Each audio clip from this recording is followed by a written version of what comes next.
Very good.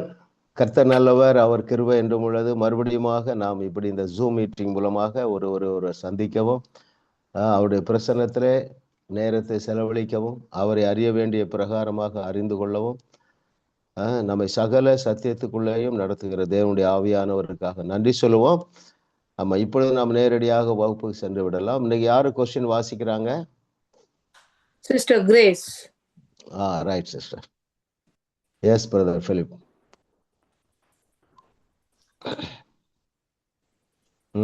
40 வருடங்களும் இஸ்ரவேலர்கள் ஒரே ஆடையை அணிய முடிந்தது.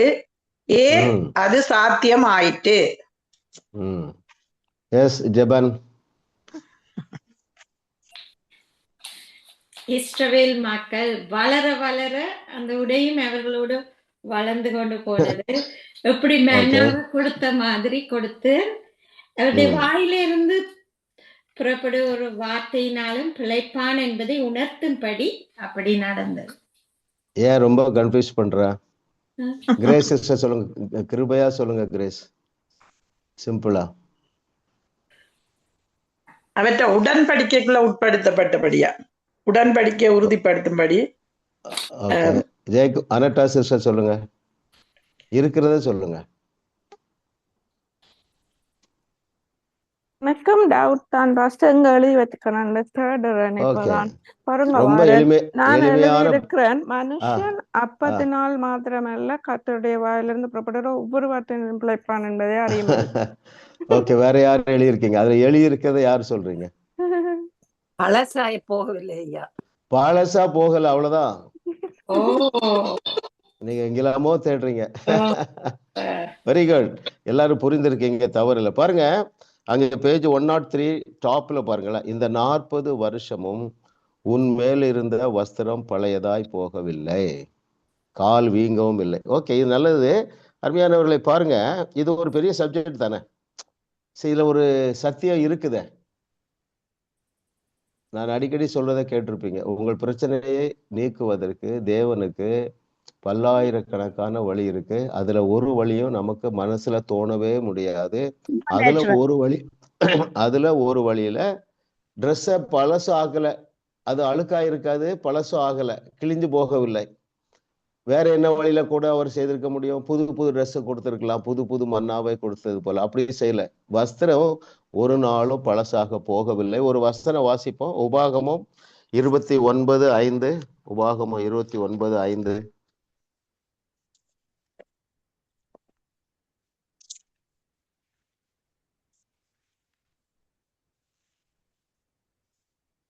யாராவது வாசிங்க. 29:5 பாஸ்டர். கர்த்தராகிய நான் உங்கள் தேவன் என்று நீங்கள் அறிந்து கொள்ளும்படிக்கு நான் 40 வருஷம் உங்களை வனாந்தரத்தில் நடத்தினேன். உங்கள் மேல் இருந்த வஸ்திரம் பழமையாய் போகவும் இல்லை, உங்கள் காலில் இருந்த பாதரட்சைகள் பழையதாய் போகவும் இல்லை. ஆமா, அதுக்கு பதிலே ஜெபன் சொன்னாங்க பாருங்க.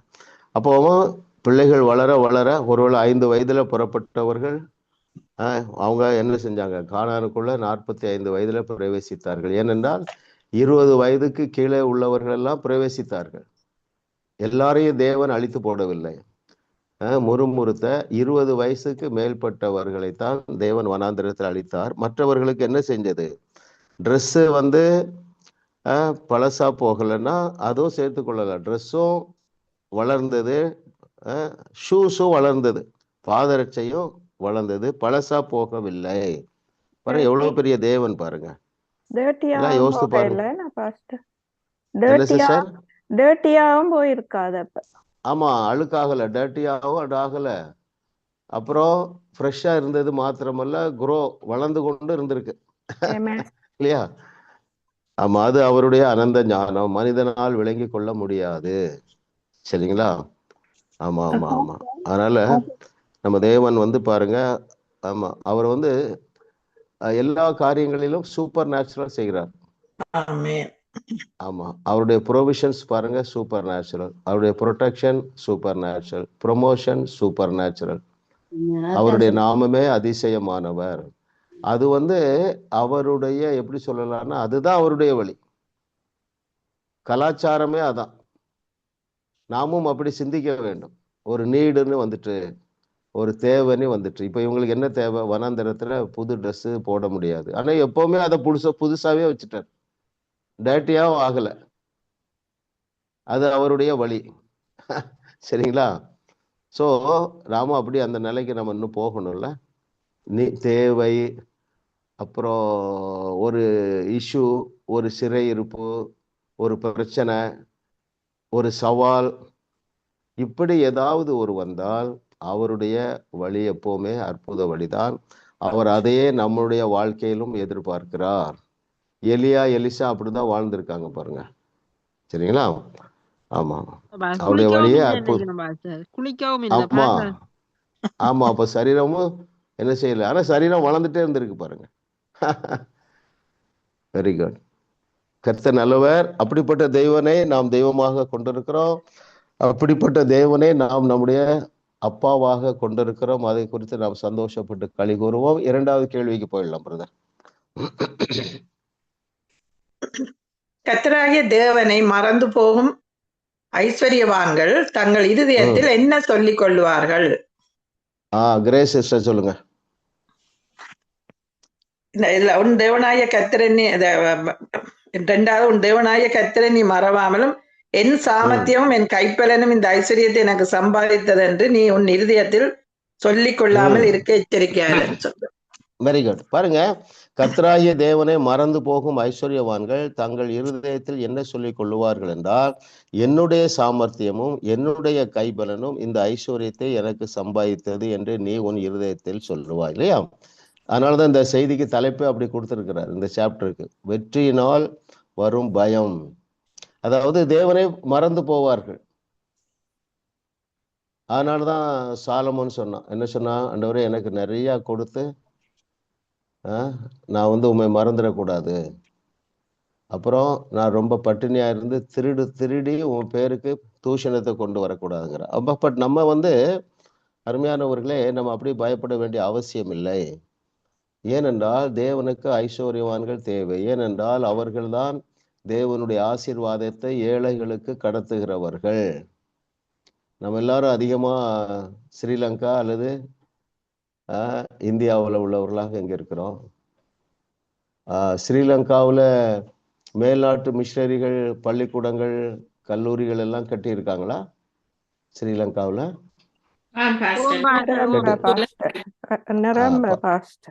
அப்படியா? Very good. இங்கேயும் தென்னிந்தியாவில் தென் தமிழகத்துல நிறைய கட்டியிருக்காங்க. அப்ப யோசித்து பாருங்க. அப்ப அவர்களெல்லாம் ஐஸ்வர்யவான்கள் இருந்தார்கள். அவர்கள் தேவனை மறந்து விடவில்லை. இல்லையா? ஆமா. கர்த்தர் நல்லவர், அவர் கிருபை என்றும் உள்ளது. கர்த்தரே நமக்கு ஞானமாக இருக்கிறதுனால நாம் தேவனுக்காக எழுந்து பிரகாசிப்போம். நம்புங்க, நம்முடைய சந்ததியார் அந்த நாட்டில் இருந்த மேல்நாட்டு மிஷனரிகளைப் போல அநேக தேசங்களுக்கு ஆசீர்வாதமாக இருப்பார்கள். ஓகே, அடுத்த கொஸ்டின் போயிடலாம் பிரதர். 3. எப்பொழுது சவுல் பெருமையாகிய பாவத்தில் விழுந்து போனான்? Very good. Yes sister Jayakumar அனட்டா. பொழுது சவுல் தன்னுடைய சொந்த கண்களில்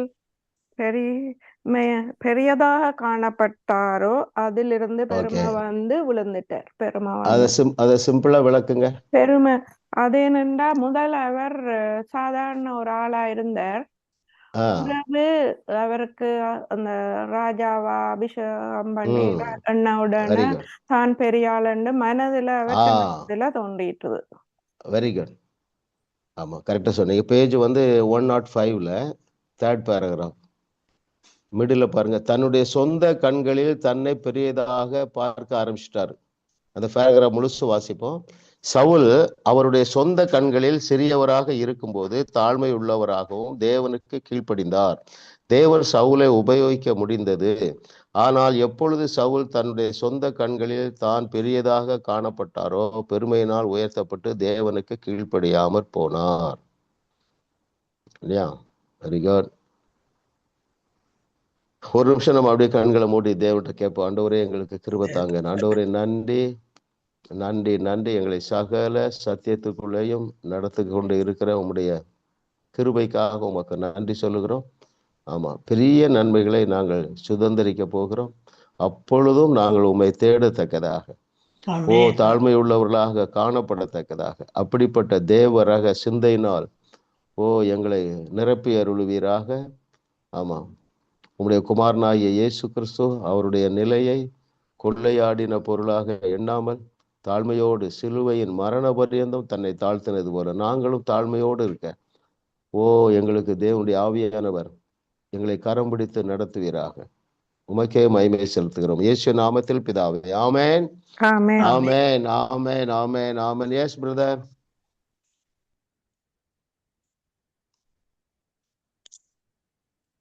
தாவீது தேவனை சார்ந்து கொள்வதற்கு பதிலாக யாரை சார்ந்து கொண்டான்? அதற்கு காரணம் என்ன? Yes Bhavani sister.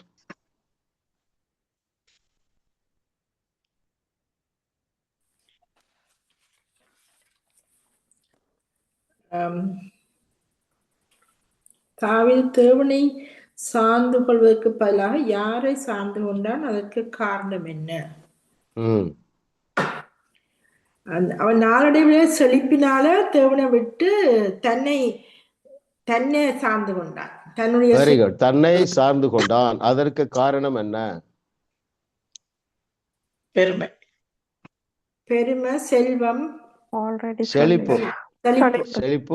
ஓகே, செழிப்பு அவனுக்கு பெருமையை கொண்டு வந்து விட்டது. சரிங்களா? அதை நம்ம ஏற்கனவே பார்த்துட்டதுனால 5வது கேள்வி போயிடும். Yes brother. தேவனை சார்ந்தவர்களாக நாம் வாழ தேவன் என்ன செய்கிறார்?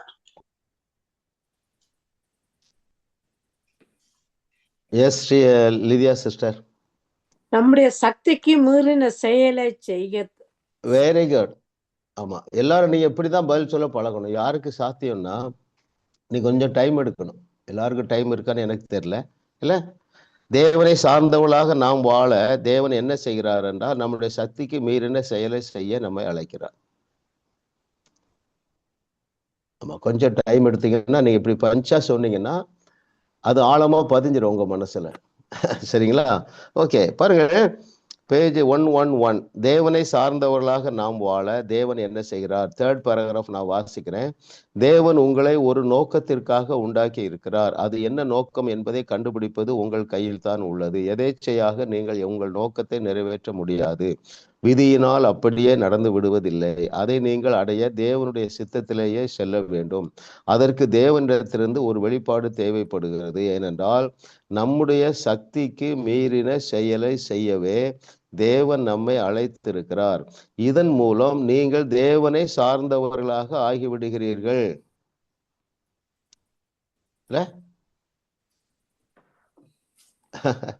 ஆண்டு உமக்குடைய புரிந்து கொள்ளுதல் நல்லா இருக்கு பாருங்க. இத நல்ல கிளாசிக் எக்ஸாம்பிள் பழைய ஏற்பாட்டுல தாவீது ராஜாவா இருக்கும்போது என்ன சொல்றான்னா, அந்த வசனம் எப்படி இருக்குது? இம்மட்டும் நாங்கள் வந்ததற்கு நானும் எம்மாத்திரம் குடும்பம் என்னுடைய வீட்டாரும் எம்மாத்திரம்னு சொல்லுவோம்ல, இதுக்கு நான் தகுதியானவன் அல்ல. அந்த அளவுக்கு தேவன் ஒருவரை உயர்த்த விரும்புகிறார் இல்லையா? நீங்க அதை 1 கொரிந்தியர் 1வது அதிகாரத்தை நம்ம அடிக்கடி பார்த்திருக்கோம் இல்லையா? தள்ளப்பட்டவர்கள், இழிவாக எண்ணப்பட்டவர்கள், அற்பமாக பேசப்பட்டவர்கள், அப்பொழுது தேவனை சார்ந்தவர்களாக மாறிவிடுகிறோம். ஆமென். ஆமா, எல்லாருக்குமே இதுதான் அழைப்பு. எல்லாருக்குமே சக்திக்கு மீறின செயலை, சக்திக்கு மீறின ஆசீர்வாதத்தை தேவன் கொடுக்கவே அழைத்திருக்கிறார். அவர் அழைத்த ஒவ்வொருவரையும் பாருங்கள். ஆபிரகாமை பாருங்கள், சக்திக்கு மீறின ஆசீர்வாதம். ஈசாக்கை பாருங்கள், யாக்கோபை பாருங்கள், மோசையை பாருங்கள், சக்திக்கு மீறின வேலை. எலியா, எலிசா, தாவீது, தெபோரான், ரூத்து, எஸ்தர், எல்லாருக்குமே மனுஷன், அதாவது இப்படி சொல்லலாம், தேவன் மாத்திரமே செய்யக்கூடிய பெரிய பெரிய காரியங்களை செய்வதற்கு தான் தேவன் ஒவ்வொருவரையும் அழைக்கிறார். Each and every child of God is for a great purpose. For a great blessing. சாதாரண ஆசீர்வாதமோ சாதாரண ஊழியமோ ஒருவருக்கு கிடையாது. நீங்க வேதத்தை ஆராய்ந்து பார்த்தா இது தெளிவா தெரியுது. ஒவ்வொரு முறை ஒவ்வொருவரை அழைக்கும் பொழுதே பெரிய ஸ்கீம் தான் கொடுக்கிறார். மனுஷனை சிருஷ்டித்த பொழுதே மனுஷனால் செய்யக்கூடாத தேவனால் மாத்திரம் செய்யக்கூடியவற்றையே தேவன் சொல்லுகிறார். நீ பூமியை ஆண்டு கொள்ளுவாய் என்கிறார். பூமியை நிரப்புவாய் என்கிறார். ஒரே ஒரு தாய் தகப்பனை வச்சுட்டு சொல்றாரு, நீங்க உங்க சந்ததி பூமியை நிரப்புங்கிறார். இரண்டாவது, நீங்கள் பூமியை ஆண்டு கொள்ளுவீர்கள் என்கிறார். பாருங்க, அப்போ அப்படி தேவனை போல நம்ம சிந்திக்க ஆரம்பிக்கணும்ல. தேவனை போல சிந்திக்க வேண்டும். கர்த்தர் நல்லவர். பாருங்க, பெரிய உலகத்தை, ஆனா பாருங்க, உலகத்தை சுவிசேஷமயமாக்க வேண்டும் என்பது இயேசு கிறிஸ்துவுடைய திட்டம். அதே வேளையில 12 பேரை தான் செலக்ட் பண்றாரு. பாருங்க, அதுக்கு அப்பவே எப்படியும் ஒரு 50 கண்ட்ரி இருந்திருக்கும் இல்லையா? 50லேருந்து 100 இருந்திருக்கலாம். ஆனா எத்தனை பேர் தான் வேணும் அவருக்கு? 12 பேர் தான். ஆமா, நம்ம கூட நினைக்கிறோம் நம்மளாம் ரொம்ப கொஞ்சம் தானே பிரதர் இருக்கிறோம். இல்லை இல்லை இல்லை, தேவைக்கும் அதிகமாக வைத்திருக்கிறார். ஆமா ஆமா, நம்மிடத்திலிருந்து அருமையானவர்களே, ராஜாக்கள் தோன்றுவது மாத்திரமல்ல, பிரபுக்கள் தோன்றுவது மாத்திரமல்ல, பெரிய பெரிய ஊழியர்கள் நம்முடைய வாழ்க்கையிலே ஒருவேளை நாமவே அதை இருக்கலாம், அல்லது நம்முடைய சந்ததியாக இருக்கலாம். ஸோ அந்த உணர்வோடு கூட நம்ம பயணிப்போம். கர்த்தர் நம்மையும் நம்முடைய சந்ததியும் உலகளாவிய ஊழியத்திலே பயன்படுத்துவார். அடுத்த கேள்வி போயிடலாம் பிரதர். அப்போ சிம்பிளா பாருங்க, நான் தேவனை சார்ந்து கொள்ளத்தக்கதாக தேவன் என்ன செய்கிறார் என்றால், நம்முடைய சக்திக்கு மீறின செயலை செய்யும்படியாக அழைக்கிறார். Yes brother.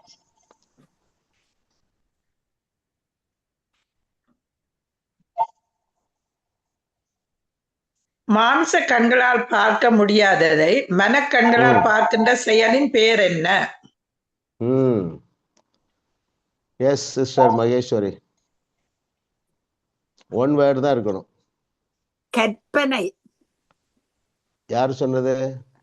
மகேஸ்வரி தான் சொன்னவ. கற்பனை. ஓகே ஓகே ஓகே, உங்க வாய்ஸ் சின்ன பிள்ளை வாய்ஸ் மாதிரி கேட்டது. Okay, simple. இமேஜினேஷன். மாமிச கண்களால் பார்க்க முடியாததை மனக்கண்களால் பார்க்கின்ற செயலின் பெயர் imagination. Very good sister. Page 118ல டாப்ல பாருங்களா, சரீர பிரகாரமான கண்களால் பார்க்க முடியாத ஏதோ ஒன்றை நம்முடைய மனதிலே பார்ப்பதற்கான ஒரு செயலே கற்பனை என்று சொல்லப்படும். பாருங்க,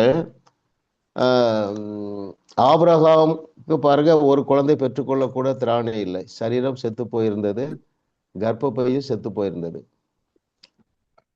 ஆனால் ஏராளமான குழந்தைகளை அவன் கற்பனை செய்யும்படியாக தேவன் என்ன செய்ய சொன்னார்? பொறுமையா யோசிச்சு சொல்லுங்க. வானத்து நட்சத்திரங்களை பார்த்து கனவு காண சொல்றார். இமேஜின் பண்ணு, மனசுல நீ யோசி. உன்னுடைய வானத்து நட்சத்திரங்களை போல கூட எண்ணி விடலாம் ஆபிரகாம், ஆனால் உன்னுடைய சந்ததியை எண்ண முடியாது. ஆனால் அவனை குறித்து என்ன வாசிக்கிறோம்? நம்புவதற்கு ஏதுவில்லாதிருந்தும் நம்பினான்.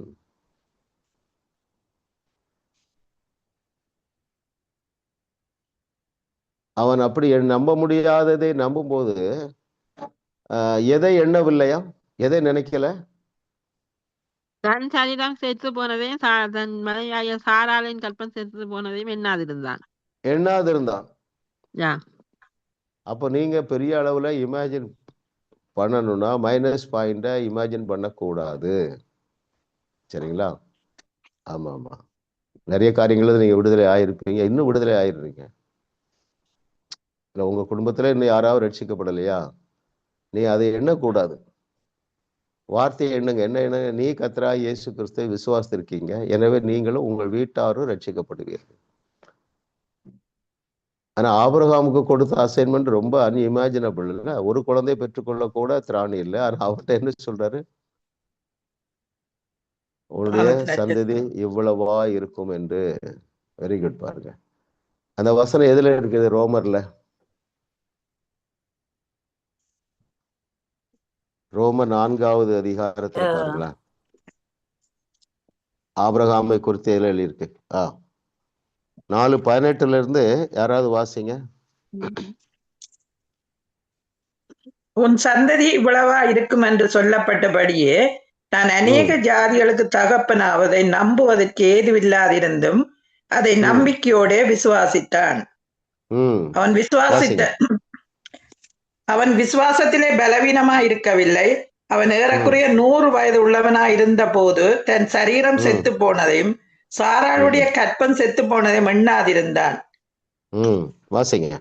தேவனுடைய வாக்குத்தத்தத்தை குறித்து அவன் அவிசுவாசமாய் சந்தேகப்படாமல் தேவன் வாக்குத்தத்தம் பண்ணினதை நிறைவேற்ற வல்லவராய் இருக்கிறார் என்று முழு நிச்சயமாய் நம்பி தேவனை மகிமைப்படுத்தி விசுவாசத்தில் வல்லவன் ஆனான். Very good. அடுத்த வசனம். ஆகையால் அது அவனுக்கு நீதியாக எண்ணப்பட்டது. பாருங்கள், எது நீதியாக எண்ணப்பட்டது என்றால் நம்ப முடியாததை நம்பும் பொழுது அது நீதியாக எண்ணப்படுகிறது. தேவன் நம்ப முடியாத ஒரு ஆசீர்வாதத்தை அவர்கிட்ட சொல்லுகிறார். என்ன நம்ப முடியல? அவனால ஒரு குழந்தையை கூட பெற்றுக்கொள்ள திராணி இல்லை இல்லையா? அப்போ தேவன் சொல்றாரு, உனக்கு வானத்து நட்சத்திரங்களை போல பூமியின் தூளை போல உனக்கு சந்ததி இருப்பார்கள் என்று அவன் நம்பினதை தேவன் நீதியாக எண்ணினார். அப்படித்தான் அவன் நீதியாக எண்ணப்பட்டான் இல்லையா? 23வது வசனம் பாருங்க. அது அவனுக்கு நீதியாக எண்ணப்பட்டது என்பது அவனுக்காக மாத்திரமல்ல நமக்காகவும் எழுதப்பட்டிருக்கிறது. நம்முடைய கர்த்தராகிய இயேசுவை மரித்தோரிலிருந்து எழுப்பினவரை விசுவாசிக்கிற நமக்கும் அப்படியே எண்ணப்படும். அவர் நம்முடைய பாவங்களுக்காக ஒப்பு கொடுக்கப்பட்டும் நாம் நீதிமான்கள் ஆக்கப்படுவதற்காக எழுப்பப்பட்டும் இருக்கிறார். அப்போ நம்ம எதை இந்த கான்டெக்ஸ்ட் இதுல திரும்ப திரும்ப வருது பாருங்க, நீதி, தேவ நீதி, நீதிமான். இதை நாம் விசுவாசிக்க முடியும், விசுவாசிக்க வேண்டும் இல்லையா? ஆபிரகாமுக்கு சொல்லப்பட்டது, அவருடைய சந்ததியாராகிய நமக்கு சொல்லப்பட்டது. அன்னைக்கு சொன்னார் பாருங்க, ஆபிரகாம் இடத்துல என்ன சொன்னாரு? பூமியின் தூளை போல உன் சந்ததியை பெருக பண்ணுவேன் என்று சொன்னார். நாமெல்லாம் இப்ப யாருடைய சந்ததியாகத்தான் இருக்கிறோம்? ஆபிரகாமின் சந்ததி. எதனால? விசுவாச மார்க்கத்தார் யாவரும் ஆபிரகாமுடைய சந்ததி. யாரை விசுவாசித்தால் போதும்? இயேசு கிறிஸ்து தேவனுடைய குமாரன் என்று விசுவாசித்தால் போதும். நீங்கள் யாவரும் அதை விசுவாசிக்கிறீர்கள், சரிங்களா? ஆகையினால நாம் யாவரும் ஆபிரகாமுடைய சந்ததி. ஆபிரகாமுடைய சந்ததி என்று சொல்லப்பட்டதுனால ஆபிரகாமுக்கு உண்டான பூமி தாங்க முடியாத ஆசீர்வாதங்கள் நமக்கு சொந்தம். எனக்கு ரொம்ப ஆச்சரியமா இருக்குது பாருங்க. எதனாலே தேவன் வெறுத்த ஏசாவுக்கு பூமி தாங்க முடியாத ஆசீர்வாதம் வந்தது?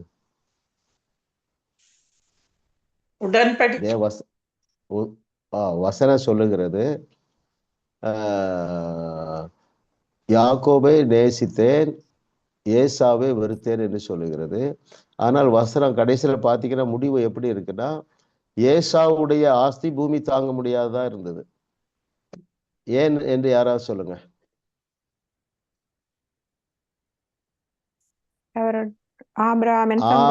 Correct sister. ஆபிரகாமுடைய வாரிசுல வந்ததுனால யாக்கோபுக்கும் எத்தனாகிய யாக்கோபுக்கும் தேவன் வெறுத்த ஏசாவுக்கும் ஆட்டோமேட்டிக்கா பிளஸ்ஸிங் வந்துட்டு, நாமும் ஆபிரகாமுடைய சந்ததியிலே தோன்றி இருக்கிறதுனால தேவனுடைய விருப்பம், தேவனுடைய டிசைன், தேவனுடைய ப்ரொவிஷன் என்னவென்றால் பூமி தாங்க முடியாத அளவுக்கு ஆசீர்வதிக்கப்பட வேண்டும் என்பதுதான். நம்ம பலவிதமான கஷ்டம் நஷ்டத்துல கடந்து வந்ததுனால நம்முடைய மனதை பெரிதாக்க முடியவில்லை இல்லையா? பரவாயில்ல பிரதர், இந்த சத்தியத்தை அறிஞ்ச பிறகு நாங்க நல்லா இருக்கிறோம். ஆமா, அது சுயநலம். ஆமா, உங்க சொந்தக்காரங்க எத்தனை பேர் இன்னும் எங்க இருக்காங்க? கஷ்டப்பட்டுட்டு இருப்பாங்க. எங்க? ஸ்ரீலங்காவில். அவங்களுக்கு நீங்க ஏதாவது ஹெல்ப் பண்றீங்களா? ஏன் அந்த நாள்ல மேல்நாட்டு மிஷனரிகள் நம்ம தேசங்கள்ல பள்ளிக்கூடங்கள்லாம் கட்டினாங்களே, நீங்க ஏன் உங்க சொந்த தேசத்துல பள்ளிக்கூடங்கள் கட்டுகிறதை இமேஜின் பண்ண முடியல? எண்ணம் பெருசா இல்லை, கற்பனை பண்ண முடியல இல்லையா? முடியாத ஒரு ஸ்டேஜுக்கு வந்த பிறகு ஆபிரகாமோடு இடைப்படுகிறார். 75 வருஷம் அவனை கண்டுக்கவே இல்லை. இல்லையா? அவன் நினைச்சிருந்தா ரைட், இன்னும் அந்த நிந்தையோடு வாழ்ந்துட வேண்டியதுதான். இல்லையா? நம்ம என்ன நினைக்கிறோம், எனக்கு 60+ ஆயிட்டு இப்படியே வாழ்ந்து முடிச்சிடும், கொஞ்சம் பரவாயில்ல, நிம்மதியா தூக்கம் வருது இப்போ. அப்படி எண்ணக்கூடாது அருமையானவர்களே. ஆமா, இமேஜினேஷன் தானே சொல்றாரு, இமேஜின் பண்ணிட வேண்டியதானே. ஆமா, உங்க பிரேயர் குரூப்ல இருந்து என்ன செய்றீங்க, ஒரு 100 ஏழை எளிய மாணவர்களுக்கு ஃபீஸ் கட்டுறீங்க. ஒருவேளை ஸ்ரீலங்காவுக்கு தேவையில்லைன்னா இந்தியாவில் நான் சொல்றேன், என்னுடைய நண்பர்கள் வட இந்தியாவில் ஊழியம் செய்யறாங்க. அந்த ஊர்களில் பார்த்தீங்கன்னா இன்னும் எலக்ட்ரிசிட்டியே இல்லை, கரண்டே இல்லை, பள்ளிக்கூடங்களுக்கு அனுப்ப மாட்டார்கள். குஜராத்தில் என்னுடைய நண்பர் ஒருவர் ஊழியம் செய்யறாரு பாருங்க. இவர் அங்க போகாத வரைக்கும் அந்த தேசத்துல பள்ளிக்கூடத்துக்கே அனுப்ப மாட்டாங்க.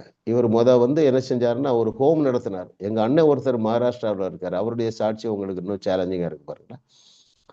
என்னுடைய சித்தப்பா பையன், அவர் ஒரு லாயரு, எங்க அண்ணி எம்ஏ. சரிங்களா? ஏதோ சூழ்நிலையில வட இந்தியாவில் மகாராஷ்டிராவில் வனாந்தர காட்டுக்குள்ள ஆஞ்சி என்கிற கிராமத்துல சுமார் 45-50 வருஷத்துக்கு முன்னால ஊழியத்தை துவங்கினாங்க. கர்த்தர் எப்படி செய்யறாரு பாருங்க. போனா அங்க பிள்ளைகள் யாரும் பள்ளிக்கூடத்துக்கு போறது இல்லை. ஸோ இவர் என்ன செய்யறாரு, கையில காசும் இல்லை. பல முறை இவருடைய பிள்ளைகளுக்கே ஃபீஸ் கட்ட முடியாம வீட்டுல இருந்திருக்காங்க. ஏன்னா என்ன செஞ்சாருன்னா, இவர் ஒரு வீடு எடுத்து அதுல தங்கி இவர் சமையல் பண்ணி, எங்க அண்ணி அவங்களும் சமையல் பண்ணி, அந்த பள்ளிக்கூடத்துக்கே போகாத பிள்ளைகள் ஒரு 10 பிள்ளைகளை எடுத்து சமையல் பண்ணி சாப்பிட கொடுத்து இந்த 10 பேரையும் கவர்மெண்ட் ஸ்கூலுக்கு அனுப்பி வச்சாங்க. சரிங்களா? இன்னைக்கு பாத்தீங்கன்னா 7 பள்ளிக்கூடங்களை கட்டி இருக்கிறார்கள். இதுவரைக்கும் 10,000 பேர் +2 முடிச்சிருக்காங்க. அதுல உள்ளவங்க மேற்படிப்பு படிச்சு டாக்டர் ஆயிருக்காங்க, கவர்மெண்ட் உத்தியோகத்துக்கு போயிருக்காங்க. ஆனா 50 வருஷத்துக்கு முன்னால ஆரம்பம் அது எப்படின்னா அற்பமான ஆரம்பம். அப்போ ஆரம்ப நாட்கள்ல ஸ்கூலுக்கு கூப்பிட்டு வரும்போது அவங்க சொல்லுவாங்களாம், ஐயா எங்க பையன் 50 பைசா சாணம், மாட்டு சாணம் பறக்குன்னா அவனுக்கு 50 பைசா கிடைக்கும் ஐயா, எங்க குடும்பத்தை நாங்க அப்படித்தான் நடத்துறோம், எப்படியா எங்க பையனை போய் சும்மா உட்கார வைக்கிறீங்க ஸ்கூலில் அப்படின்னு சொல்லி. ஆனா இன்னைக்கு பாத்தீங்கன்னா முற்றிலுமாக மாற்றப்பட்டாயிற்று. சரிங்களா?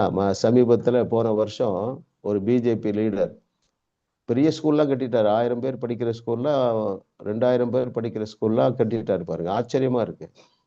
ரொம்ப திறமை இல்லாதவர், குறைவுள்ளவர், ஆனா இன்னைக்கு தேவன் அவரை பயன்படுத்துறார். பாருங்க, போன வருஷம் ஒரு பிஜேபி லீடர் அந்த ஸ்கூல் டேக்கு கூப்பிட்டுருக்காங்க. 2000 பேர் வந்திருக்காங்க. அப்போ அவர் கொஞ்சம் வயதானவர். அப்போ அவர் சொன்னார் மைக்கில்,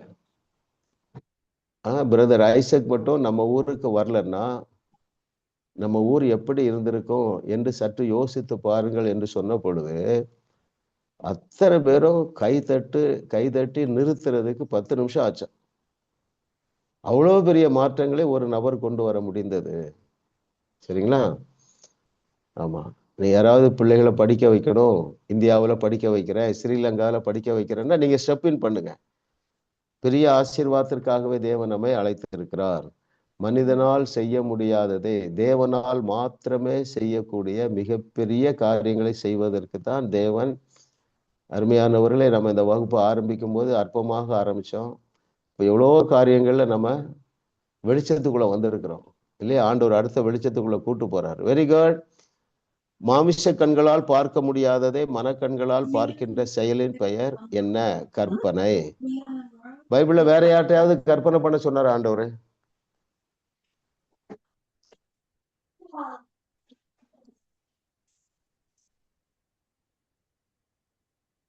அப்படி தெளிவா இல்லை. ஆனா சீஷர்கிட்ட அடிக்கடி பேசுறாரு, நீங்கள் உலகமங்கு போங்கள், உலகமங்கு போவீர்கள், உலகமங்கு போவீர்கள் என்று சொல்றாரு. சீஷர்களுக்கு உலகம் உருண்டையா இருக்குன்னே தெரியாது, உலக மேப்பும் கிடையாது, பெட்ரோல் டீசலும் கிடையாது. ஆனா அப்பவே சொல்லிட்டே இருக்காரு பாருங்க, தரிசனத்தை சொல்லிக்கொண்டே இருக்கிறார். முதல் முறையாக பேதுருவை அழைக்கும் போதே சொல்றாரு, இது முதல் நீ மீன்களை பிடிக்க மாட்டா, மனிதர்களை பிடிப்பாங்கிறார். அவனுக்கு ஏதாவது புரிஞ்சிருக்காது பாருங்க. ஆனா அவன்கிட்ட பேசுறாரு பெரிய காரியங்கள் இல்ல, அதை செய்து நிறைவேற்றினார்கள் பாருங்க அத்தனை சீஷர்களும். Very good brother. Question number 7 போயிடும்.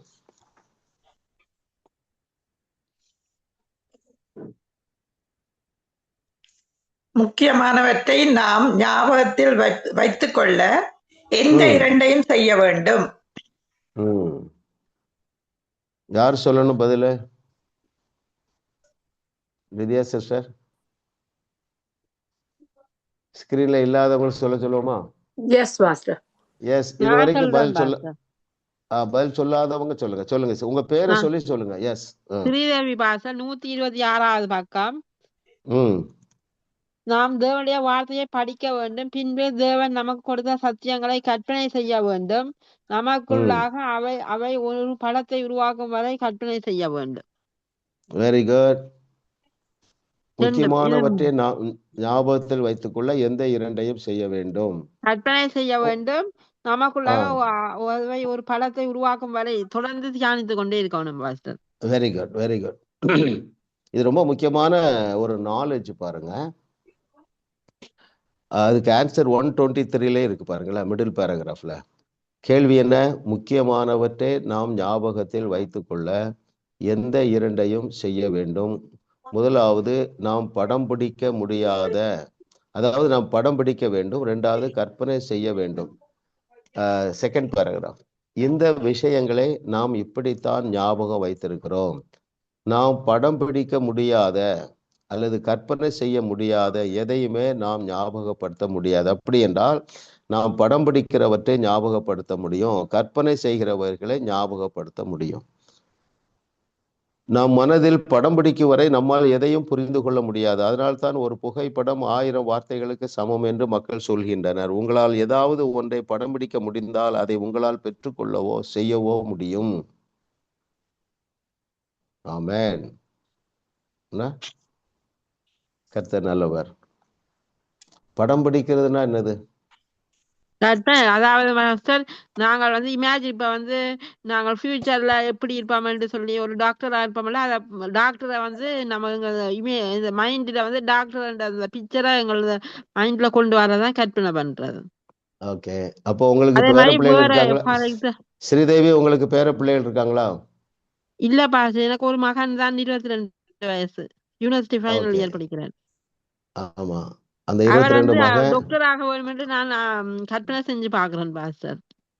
Very good. ஆமா, படம் பிடிக்கிறது இல்லையா மனசுல. அவர் நீங்க என்ன செய்யணும்? ஒரு ஒயிட் கோட் போட்டு மேல கழுத்துல ஸ்டெதஸ்கோப் போட்டிருக்கிற மாதிரி இமேஜின் பண்ணணும். நானும் டிராமாவில அப்படி எல்லாம் போட்டு ஆக்ட் பண்ண நான் பாஸ்டர், டாக்டர் ஆக ஸ்டெதஸ்கோப் எல்லாம் போட்டு ஆக்ட் பண்ண நான் டிராமாவில. நீங்களா உங்க பையனா? நான் பாஸ்டர், நான் ஸ்கூல் படிக்கும் போது. Okay okay okay, very good.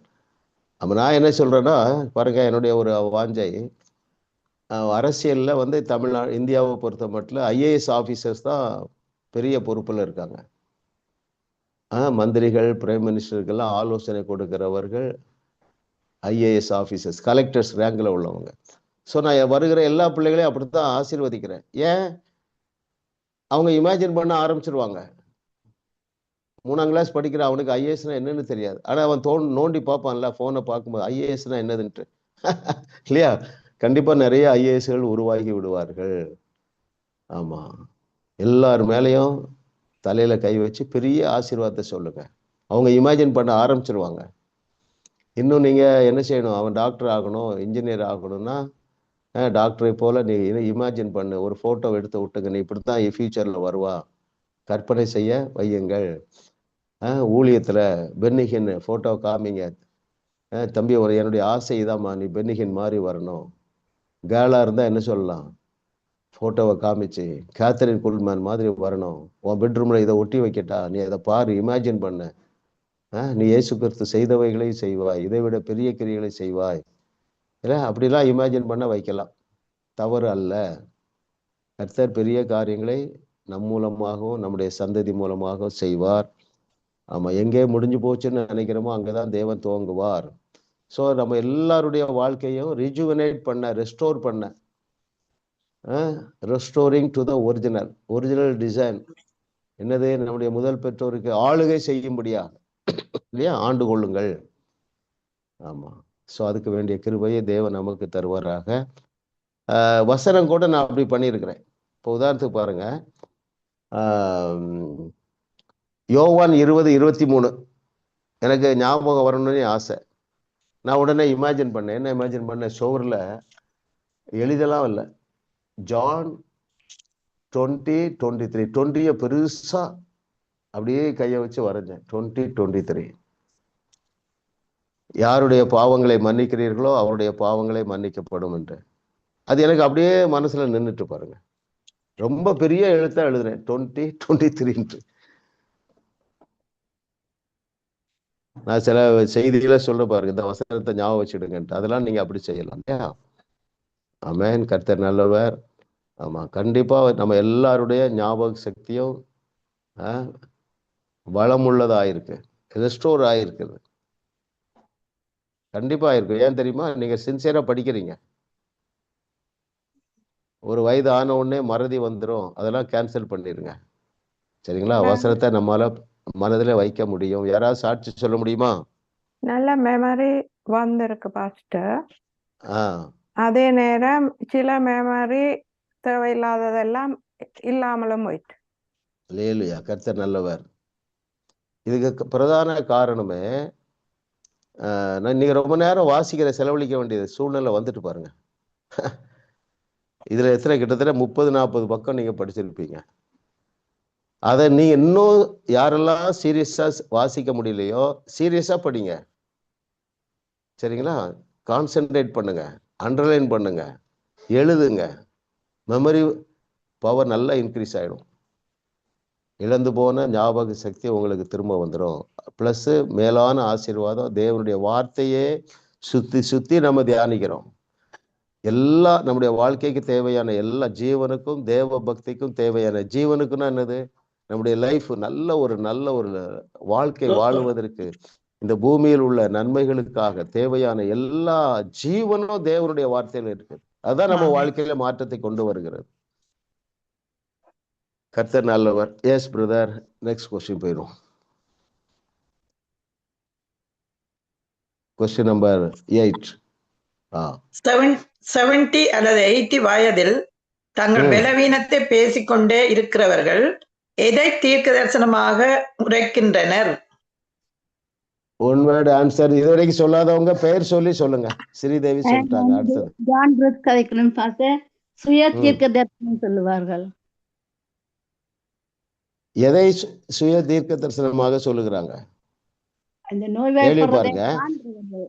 70 அல்லது 80 வயதில் தங்கள் பலவீனங்கள், தங்கள் நோய்கள் இவைகளை பற்றி பேசுகிறவர்கள் எதை தீர்க்க தரிசனமாக பேசுகின்றனர்? யாராவது சொல்லுங்க. One word answer. 70-80 வயதில் நடக்கும் என்று சொல்லுவார்கள். அவிசுவாசத்தை சொல்லுங்க. வேற வயசாகும் போது பிரச்சனைகள் எதிர்பார்த்து கொண்டிருப்பார்கள். பாருங்க, நான் உங்களுக்கு ஒரு குழு கொடுத்திருக்கேன். பலவீனங்கள், நோய்கள், அதை பற்றி பேசுகிறவர்கள் எதை தீர்க்க தரிசனம்? 40 ஏற்றத்துக்கு வந்துட்டு இரக்கம் தானே சொல்றீங்க. 40 வியாதியை தீர்க்க தரிசனமாக பேசுகின்றனர். கேள்வி பாருங்க, நான் சொல்லியிருக்கேன். 70-80 வயதில் தங்கள் பலவீனங்கள், தங்களுடைய சிக்னஸ், பலவீனம்னா ஒரு சிக்னஸ் தானே இல்லையா? அப்போ தங்கள் பலவீனத்தை பேசும்போது எதை தீர்க்க தரிசனமாக பேசுகின்றனர் என்றால் வியாதியை. வாசிப்போம். பேஜ் 125 மிடில் பேஜில் வாசிக்கிறேன். நம்முடைய சமுதாயத்திலே மக்கள் தங்களுடைய 40களில் ஏற்றத்தை அடைந்தாயிற்று, இனி இரக்கம்தான் என்று நினைக்கின்றனர். அவர்கள் 70 அல்லது 80 வயதுகளில் உள்ள நோய்வாய்ப்பட்டவர்களை பார்த்து ஒரு நாள் நாமும் அவர்களைப் போல இருக்க போகிறோம் என்று நினைக்கின்றனர். அவர்கள் வயதாகும் போது என்னென்ன பிரச்சனைகளை சந்திக்க போகின்றனர் என்று அதையே பேசவும் எதிர்பார்த்து கொண்டிருக்கவும் ஆரம்பிக்கின்றனர்.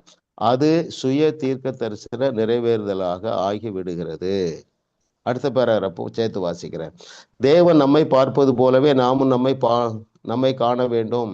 நம்மை குறித்த அவருடைய தரிசனம் அவருடைய வார்த்தையில் வெளிப்பட்டிருக்கிறது. இந்த புத்தகத்தின் மேல் முதல் அதிகாரத்தில் மோசே தன்னுடைய 120 வயதில் இறந்த போது எப்படி இருந்தார், இப்படி எப்படி அவருடைய கண்கள் மங்காமல் இருந்தது என்றும் எப்படி அவருடைய பலம் குன்றாமல் இருந்தது என்றும் நான் கூறியிருக்கிறேன். நாம் மோசையை விட மேலான ஒரு உடன்படிக்கையை கொண்டிருக்கிறோம். ஆதலால் அவரால் 120 வயது ஆரோக்கியமாக வாழ முடிந்ததென்றால் அவ்வாறே நாமும் வாழ முடியும். அல்லேலூயா. நம்ம அதற்கு மேலாகவும் வாழ முடியும். ஆமென். கர்த்தர் நல்லவர் பாருங்க அருமையானவர்களே.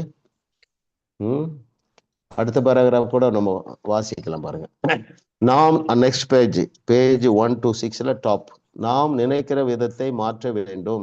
நாம் தேவனுடைய வார்த்தையை படிக்க வேண்டும். பின்பு தேவன் நமக்கு கொடுத்த சத்தியங்களை கற்பனை செய்ய வேண்டும். நமக்குள்ளாக அவை ஒரு படத்தை உருவாக்கும் வரை கற்பனை செய்ய வேண்டும். நம்மை நாமே ஆரோக்கியம் உள்ளவர்களாக, தேவ நீதி உள்ளவர்களாக, முழுவதும் சமாதானமும் உடையவர்களாக நம் மனதில் பார்க்கும் வரை தேவன் நமக்கு கொடுத்த சத்தியங்களை கற்பனை செய்ய வேண்டும். நமக்கு உள்ளே நடக்கும்படியாக முதலில் நாம் காணும் வரை வெளியே நடப்பதை நம்மால் காணவே முடியாது. அல்லேலூயா. கர்த்தர் நல்லவர், அவர் கிருபை என்றும் உள்ளது. நிறைய மாறிட்டோம், சோர்ந்து போக வேண்டியது இல்லை. அப்போ வியாதியை பற்றி நினைவு வருதுன்னு வைங்களேன். ஏதோ ஒரு சிக்னஸ் இருக்கு, அதை குறித்து நீங்க கண்டிப்பா முன்னாலப்பட்ட பாரம் இப்ப இல்லை இல்லையா? அதை குறித்து ரொம்ப பயம் இல்லை, பாரம் இல்லை. ஆனாலும் சில வேளைகளிலே ஞாபகம் வருதுன்னு வைத்துக் கொள்ளுங்களேன். அப்ப நம்ம என்ன செய்யலாம்? வசனத்தை சொல்ல வேண்டிய. Very good. எந்த வசனத்தை சொல்லலாம்? சங்கீதம் 91 சொல்லலாம். ஏசியா 53 4-5 சொல்லலாம். ரோமர் 8:18 சொல்லலாம். Very good. இப்போ உங்க கையில இன்னொன்னு கொடுத்துருக்கமே பிரதர், அதை முடிஞ்ச பிறகு நம்ம ஸ்கிரீன் பண்ணுவோம் இல்லையா? 120 வருஷம். ஆமா, 120 வருஷத்துக்கு மேலாக. ஆக்சுவலா பாத்தீங்கன்னா நான் அப்படித்தான் அதை எழுத போனேன், ஆனா அது அப்படி வரல. அது நம்ம முடிந்த பிறகு அதை தியானிப்போம். வியாதியை குறித்து ஒரு எண்ணம் வரும் பொழுது, ஐயோ வயதாயிட்டேன்னு நினைக்கும் பொழுது, கண் பார்வை மங்குத என்று நினைக்கும் பொழுது, இப்போ உங்க கையில உங்களுக்கு மெடிசன் இருக்கு. ஆமா, ஓகே. அதை குறித்து நம்ம கடைசியில பார்க்கலாம். Yes brother, question number 9.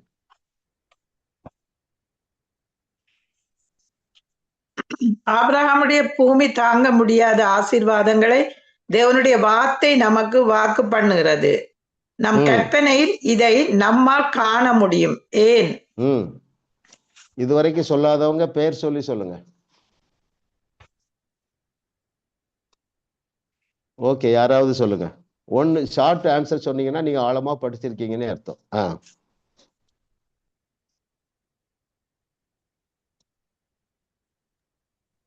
119 பக்கம் ஃபர்ஸ்ட் பேராகிராஃப்ல இருக்குது. நம்முடைய கற்பனையிலே மனதிலே எவ்விதமாக படம் பிடித்திருக்கின்றோமோ எவ்விதமாக பார்க்கிறோமோ அவ்விதமாகத்தான் இன்று நம்முடைய வாழ்க்கை இருக்கிறது. நம்முடைய நினைவு எப்படியோ அதுவே நம் வாழ்க்கை செல்லும் திசையை தீர்மானிக்கிறது. அங்க நினைவு நினைவு நீங்க ஒரு 5 மார்க்ஸ் போடுங்க. இன்னொரு பெட்டர் ஆன்சர் இருக்கு. படம் பிடிக்கிறது, கற்பனை செய்யறது பாஸ்டர். ஓகே, நான் கேள்வியே வாசிக்கிறேன், பதிலையே வாசிக்கிறேன். ஆபிரகாமுடைய ஆசீர்வாதங்களை நாம் பெற்றுக்கொள்ள வேண்டும் என்றால் ஒரு பெரிய ஒரு என்ன வேணும்? விசுவாசம். ஒரு விசுவாசம் வேணும், ஒரு வல்லமை வேணும் இல்லையா? சக்தி வேணும். சொல்லுங்க. நான் எழுதியிருக்கிறேன் பாஸ்டர். ஏனெனில் வல்லமை மிக்க தேவன் நமக்குள் இருக்கின்றார் எழுதியிருக்கிறேன். அதோட வல்லமை மிக்க இங்கிலீஷ்ல வல்லமை மிக்க தேவன் நமக்குள்ள இருக்கிறார். எனவே வல்லமையான காரியங்களை தேவன் நம்ம பெற்றுக்கொள்ள முடியும். நான் வாசிக்கிறேன் பாருங்க. ஆபிரகாமுடைய பூமி தாங்க முடியாத ஆசீர்வாதங்களை தேவனுடைய வார்த்தை நமக்கு வாக்கு பண்ணுகிறது. நம் கற்பனையிலே இதை நம்மால் காண முடியும். ஏனென்றால் எல்ஷடாய் தேவன் நமக்குள்ளே வாசம் பண்ணுகிறார். சர்வ வல்லமையுள்ள தேவன் நமக்குள்ளே வாசம் பண்ணுகிறார். பேஜ் 1 to 6 பாருங்க. கடைசி பேராகிராஃப், முந்தின பேராகிராஃப்ல கடைசியில அதை உங்களால், அந்த அளவிற்கு ஒரு நிஜ படத்தை வரைய வேண்டும். அதை உங்களால் செய்ய முடியும். ஏனென்றால் உங்களுக்குள்ளாக நீங்கள் சர்வ வல்ல தேவனை வைத்து கொண்டு இருக்கிறீர்கள். எதனால பெருசா நம்மால இமேஜின் பண்ண முடியும்னா இதை புரிந்து கொண்டா போதும். எப்பா, என்ன ஆசீர்வதிக்கிற தேவன் சர்வ வல்லமை உள்ள தேவன், எல்ஷடாய் தேவன். அவர் எங்க இருக்கிறாரு? எனக்குள்ளே இருக்கிறாரு. அதனாலதான் இயேசு சொன்னார், நீங்கள் தேவர்களாக இருக்கிறீர்கள் என்று சொன்னார். அவர் என்னவெல்லாவா இருக்கிறாரு? தேவ பலனாக இருக்கிறார், தேவ ஞானமாக இருக்கிறார் இல்லையா, கண்மலையாக இருக்கிறார், கோட்டையாக இருக்கிறார், தீர்க்காயுஷா இருக்கிறார். பாருங்கள் 126 அந்த 3rd பேராகிராஃபை வாசித்துருவோம். தேர்ட்ல இருந்து வாசிப்போம். பவுல், நாம் தரிசித்து நடவாமல் விசுவாசித்து நடக்கிறோம் என்று சொல்லி இருக்கிறார். உங்கள் சரீர பிரகாரமான கண்களால் காண்பதை வைத்து நீங்கள் வாழ்வதை காட்டிலும் நீங்கள் தேவனுடைய வார்த்தை என்ன சொல்லுகிறதோ அதன்படி வாழும் அளவிற்கு உங்களுடைய கற்பனையிலே, மனதிலே அந்த அளவிற்கு ஒரு நிஜ படத்தை வரைய வேண்டும். அதை உங்களால் செய்ய முடியும். என்ன மாதிரிதான் அவர் சொல்றாரு, உங்களால முடியும் இல்ல, உங்களால இதை இமேஜின் பண்ண முடியும், உங்களால தேசங்களுக்கு கடன் கொடுக்க முடியும். உங்களுக்குள்ளாக நீங்கள் சர்வ வல்ல தேவனை வைத்து கொண்டு இருக்கிறீர்கள். உங்களை குறித்து தேவனுடைய வார்த்தை என்ன சொல்லுகிறதோ அப்படியே உங்களை நீங்கள் காண்கிறீர்களா? சுகமானவராக உங்களை நீங்கள் காண முடிகிறதா? நீங்கள் செழிப்புள்ளவர்களாக உங்களால் காண முடிகிறதா? இயேசு செய்த அற்புதங்களை நீங்கள் செய்யும்படியாக உங்களால் காண முடிகிறதா? அப்படி உங்களால் காண முடியாவிட்டால் இந்த காரியங்களை நீங்கள் செய்யும்படியாக உங்களை நீங்களே காணுவரை தேவனுடைய வார்த்தையை நீங்கள் தியானிக்க வேண்டும். நல்லா நீங்க தியானிக்கிறீங்க, அதனால உங்களால கற்பனை செய்ய முடியும். நீங்கள் உங்களை பார்க்கும் விதத்தை மாற்ற வேண்டும். தேவன் உங்களை காண்பதை போல நீங்களும் உங்களை காண வேண்டும். தேவனுடைய சித்தம் உங்களுடைய வாழ்வில் நிறைவேறுவதற்காக உங்களுடைய கற்பனையை ஏற்படுத்தி, கற்பனையை ஈடுபடுத்தி தேவனை மட்டுப்படுத்துகிறவற்றை நீக்க வேண்டும். கர்த்தர் நல்லவர், அவர் கிருபை என்றும் உள்ளதுல. பைபிள கூட நீங்க பாத்தீங்கன்னா எஸ்தர் முதல் தயங்குறா. மொர்தெகாய் சொல்றா, நீ இந்த காம்படிஷன் போறாமா, இந்த செலக்ஷனுக்கு நீ போகணுன்னு. ஐயோ, அவ போய் ஒளிஞ்சுக்கிடுறான். கடைசியில போன பிறகு 12 மாதம் தன்னை அப்படியே ஒப்பு கொடுத்துட்டா. நீங்க என்ன செய்யணுமோ செய்துடுங்க. ஏன்னா அவ கற்பனை பண்ண ஆரம்பிச்சிட்டா, என்னாலும் 127 தேசத்துக்கு ராணியாக மாற முடியும். இல்லைன்னா ஓடி வந்திருப்பா பாருங்க. 12 மாசமும் ஃபேவராவா இருந்திருக்கும். எத்தனை பேர் கிண்டல் பண்ணிருப்பான் இல்ல, எத்தனை பேர் அற்பமாக பேசியிருப்பாங்க. ஆமா, உனக்கு ஒரு ஆசையா நீ ராணி ஆறதுக்கு எத்தனை பேர் சொல்லியிருப்பாங்க. யோசேப்பு இமேஜின் பண்ணா, எல்லாரும் என்னை வணங்குவார்கள். ஏன்னா சொப்பனம் வந்தது. சொப்பனத்தை விட அதிக உறுதியானது எது? தேவனுடைய வார்த்தை. தேவனுடைய வார்த்தை அதிக உறுதியானது. சொப்பனம், தீர்க்க தரிசனம் எல்லாம் பதறு.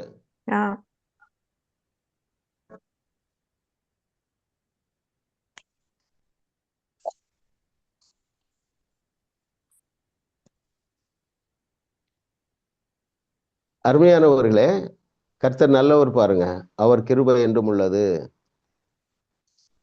ஆமா, தாவீது 13 வருஷம் நினைக்கிறேன், அதே இமேஜினேஷன்ல இருக்கான். நான் கிங் ஆயிருவேன்னு நம்புறேன் பாருங்க. இல்லைன்னா எங்கேயாவது மூல முடுக்குல போய் ஒளிஞ்சு அப்படியே வாழ்க்கையை முடிச்சிருக்கலாம் இல்லையா? So that is the power of imagination. ஆமா, நமக்கு அந்த புக்கெல்லாம் வருதுன்னு நினைக்கிறேன். பார்ப்போம், கர்த்தர் நமக்கு இன்னும் பெரிய காரியங்களை நம்மோடு சொல்லி தருவார். அடுத்த கடைசி கொஸ்டின் போயிடலாம் பிரதர்.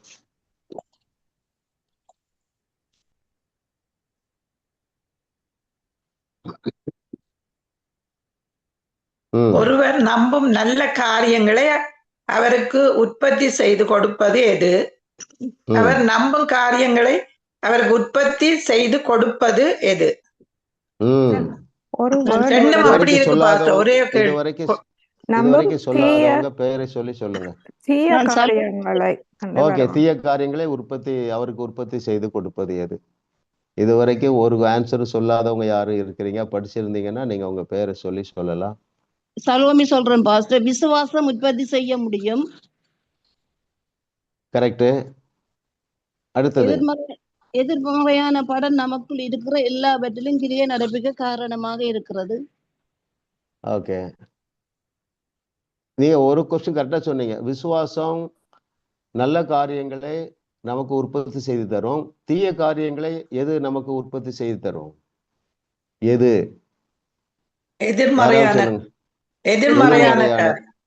எதிர்மறையான காரியம். இன்னும் கரெக்டான ஒரு வார்த்தை சொல்லுங்க. எதிர்மறையான கற்பனை பாஸ்டர். விசுவாசம் நல்ல காரியங்களை நமக்கு கொண்டு வருகிறது.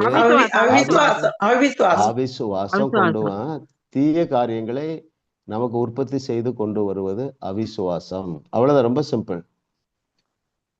அப்போ ஆமா, இன்னைக்கு 131வது பக்கம் பாஸ்டர் இருக்குது. நேர்மறையான கற்பனை வந்து நல்ல காரியங்களை கொண்டு வரும், எதிர்மறையான காரியங்கள் தோல்வியை தீயதை கொண்டு வரும். Very good, very good. அது கரெக்டான நேர்மறையான காரியம் ஆனா அவன் எதிர்மறையான காரியம். எதிர்மறையான காரியத்திற்கு இன்னொரு பெயர் இருக்குது, அதுதான் அவிசுவாசம். தோல்வியை கொண்டு வரும். எதிர்மறையான எண்ணங்களுக்கு என்ன பெயர் என்றால் அவிசுவாசம். நேர்மறையான எண்ணங்களுக்கு என்ன பெயர் என்றால் விசுவாசம். நிறைய மாறிட்டு, எல்லாருக்கும் மாறிட்டு. ஏன்னா நீங்க நல்லா உங்களை உட்படுத்துகிறீர்கள், ஈடுபடுத்துகிறீங்கல்ல. எவ்வளவு பணம் கொடுத்து புக்கு வாங்கியிருக்கீங்க. You are so serious. அருமையானவர்களே, நமக்கு தேவையான எல்லாமே இந்த வார்த்தைக்குள்ளதான் இருக்கு. வார்த்தைக்கு வெளியே பெரிய ஆசீர்வாதங்கள் இல்லை.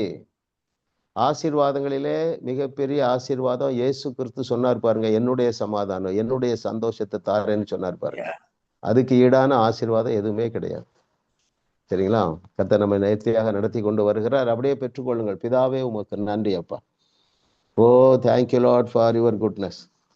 நன்றி ஆண்டவரே, நன்றி நன்றி நன்றி கர்த்தாவே. நாங்கள் நீர் எங்களுக்கு தந்த 15 சப்ஜெக்ட்ல 13 சப்ஜெக்டை முடிக்க தேவரீர் எங்களுக்கு கிருபை செய்தீர் ஆண்டவரே.